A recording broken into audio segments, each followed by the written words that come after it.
Hi everyone, it's me again, back with another video. And the video for today, as you can already see from my screen, is if conditions in the validation rules. In Salesforce, we have heard about validation rules. Validation rules are, they become very handy when we are working on any records and we want to have certain conditions. So today we are going to talk about how to use if conditions in the validation rules.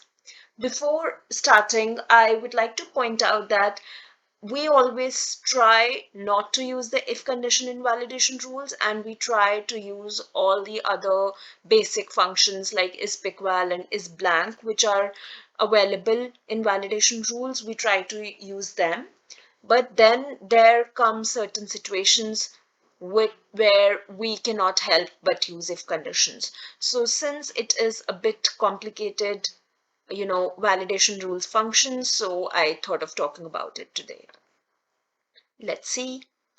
So first of all, what is it? So we know that validation rules in Salesforce help us to validate data in a certain record based on preconditions specified by us before we move forward to save the record.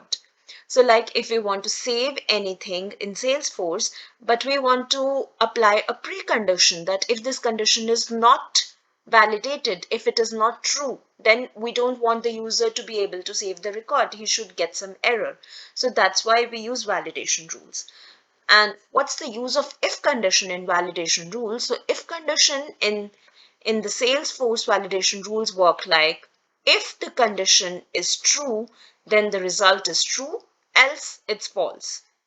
And as we know, when a validation rule turns out to be true, the error message is prompted. So while we are working on the if condition, we really need to remember this thing that the validation rule turns out to be true, then the error message is prompted only when the validation rule is true. So now we have the formula for the if condition in validation rules. This says if, and then there is a logical test, and then this is the resultant value, that if this logical test is true, then this value is displayed, else this value is displayed. This is like very simple if else that we might have seen in other languages, in other basic coding languages. So we have if this logical test, and the value, if this result is true, then this value is displayed, else this value is displayed. It's like that. But then there comes a second level for the if condition, that is the nested if. Now here in the nested if, I am going to replace the value if true part with another if condition. So for example, let's just take one simple example.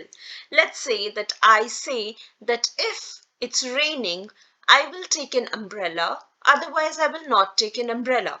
So if it's raining, then I will take an umbrella, else I will not take an umbrella. That's a simple if condition example. But if we talk about the nested if condition, we will say something like this. Like, for example, let's say if it's morning and if it is raining, then I will take an umbrella only in that situation. So here, if, first of all, if it's morning, so if it is a morning, then we will go to the second condition. If it is not morning, then simply the false condition would be executed. So let's say it is morning. If it is morning, then we will come to the second part, which says if it's raining, then the value is true. That is, I will take an umbrella. Otherwise, I will not take an umbrella. Okay.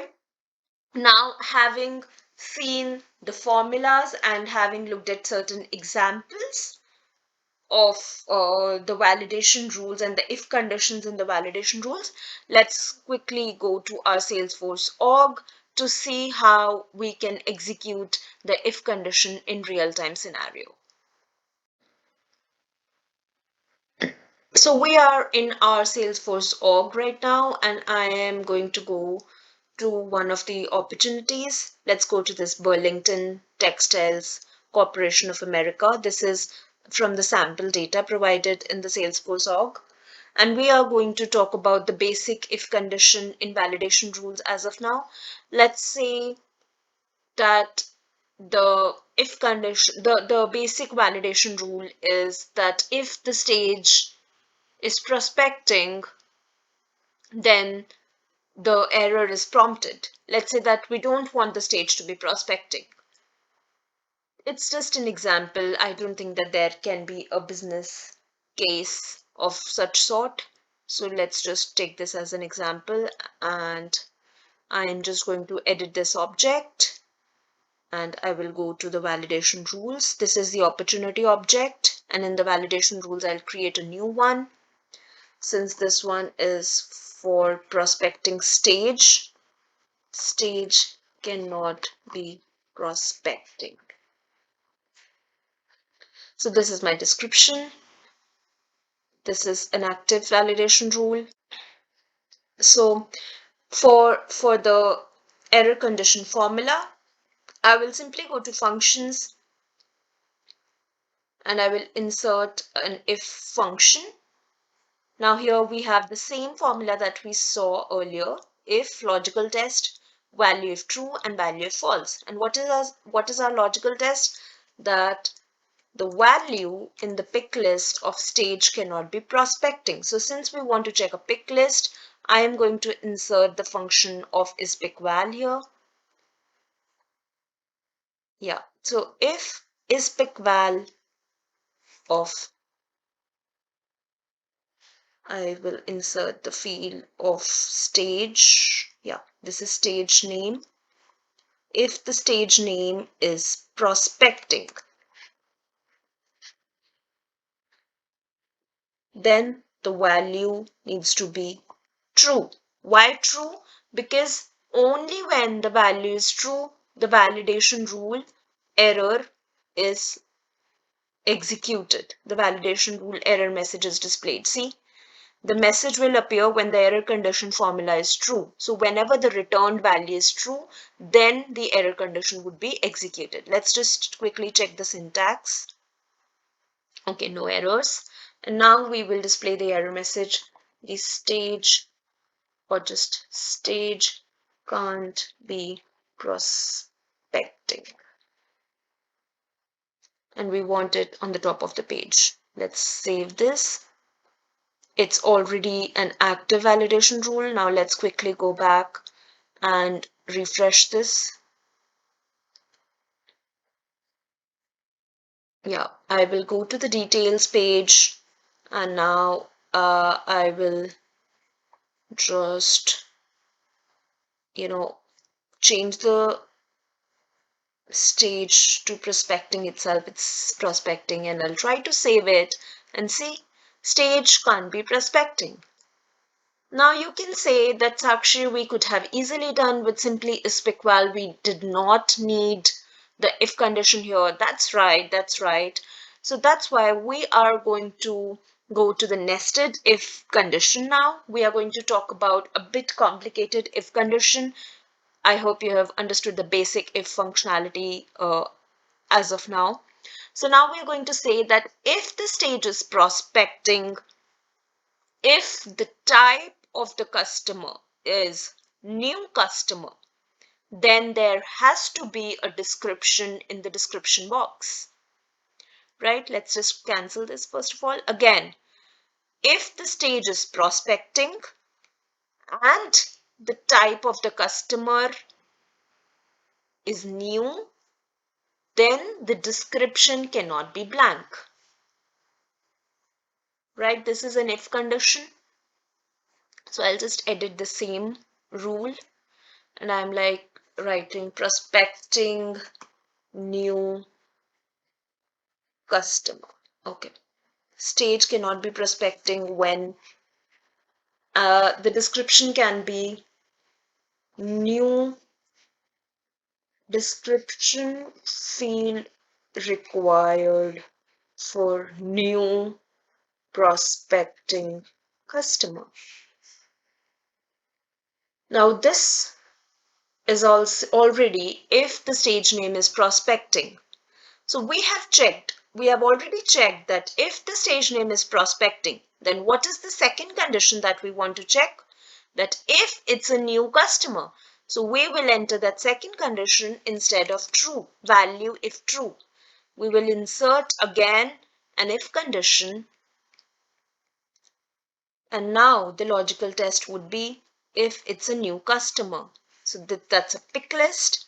So that is why we will insert an is pick val.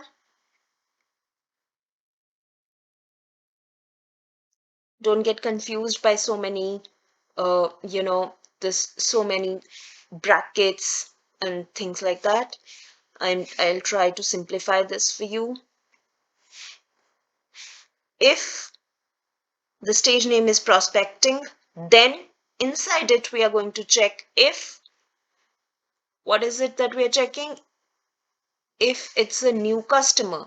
And for the new customer, we want the type field, the type of the customer.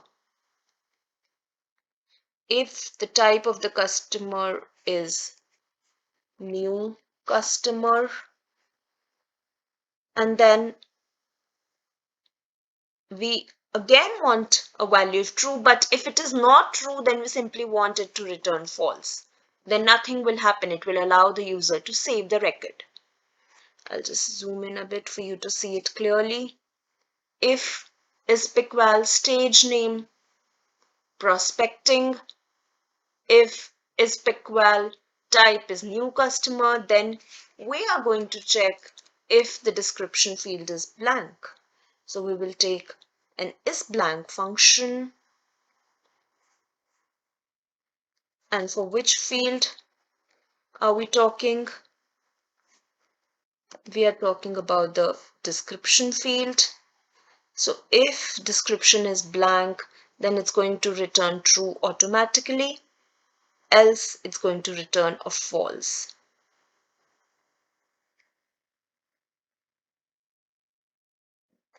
Right? So this one.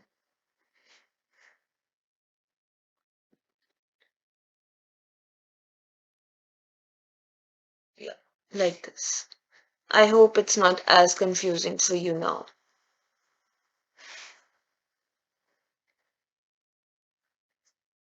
No errors found. Now we will, in the error message, description cannot be blank for a new prospecting customer. Right? So this is an active validation rule. We will save it, zoom out a bit. Yeah. Now we will go back to our Burlington Textiles. I will again refresh this page. Now we will see, this is a prospecting customer. And if I choose the type as, let's say, existing customer and try to save it, it's allowing us to save. There is no error for the description field. But if I change the type to a new customer, let's see if it allows us to save. See, we got the error that the description cannot be blank for a new prospecting customer. So that's how the nested if condition is working. Thank you everyone for your valuable time. Please let me know if you have any questions in the comment section, and please don't forget to like, share and subscribe and comment to the video and help us grow. Thank you.